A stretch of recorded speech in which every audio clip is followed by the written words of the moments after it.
ஐயனார் துணை சீரியல்ல அடுத்து வர எபிசோட்ல என்ன மாதிரியான ட்விஸ்ட் எல்லாம் இருக்க போகுதுங்கிறத இந்த வீடியோவில் பார்க்கலாம். கார்த்திகா கிட்ட வந்து கஸ்தூரி எல்லா விஷயமும் சொல்றாங்க. சேரனுக்கு பொண்ணு பார்க்க வந்து அதனால ஜாதகம் வந்து சரியில்லைன்னு சொன்னதுனால சேரன் வந்து வீட்டை விட்டு போன விஷயத்த எல்லாமே சொல்றாங்க. இதை கேட்டதும் உடனே கார்த்திகா ஐயோயோன்னு கதறி அல்றாங்க.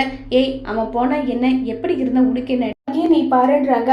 என்னம்மா பேசிட்டு இருக்க, மாமா எங்க போனாரு, என்ன ஏதுன்னு எதுவுமே தெரியல, நான் என் வாழ்க்கையை பாக்குறதான்னு சொல்லிட்டு போனை கட் பண்ணிட்டு நேரா கார்த்திகா வந்து பாத்தீங்கன்னா சேரனோட வீட்டுக்கு வராங்க.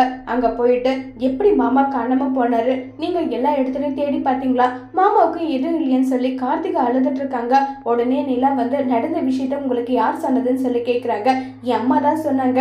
அதுக்கப்புறம் என்னால அங்க இருக்க கூட முடியல தெரியுமா, மாமாவுக்கு என்னாச்சோ ஏதாச்சோன்னு சொல்லி ரொம்ப வருத்தமா இருக்கு.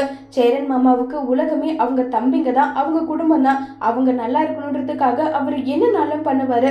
அவர் ஒவ்வொரு நிமிஷமும் வராம இருக்கிறத நினைக்கும் போது மனசுக்கு அவ்வளவு கஷ்டமா இருக்கு. எனக்கு அவருக்கு ஏதாவது ஆயிடுமோன்னு பயமா இருக்கு. நம்ம போலீஸ் கம்ப்ளைண்டாவது கொடுக்கலாமான்னு சொல்லிட்டு கார்த்திகா ஒரு பக்கம் பதறி போயிட்டு இருக்காங்க.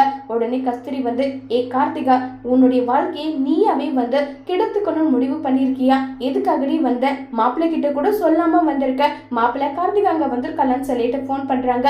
அவனுக்கு என்ன ஆனா உனக்கு என்னடி, நீ எதுக்காகடி வந்தன்றாங்க.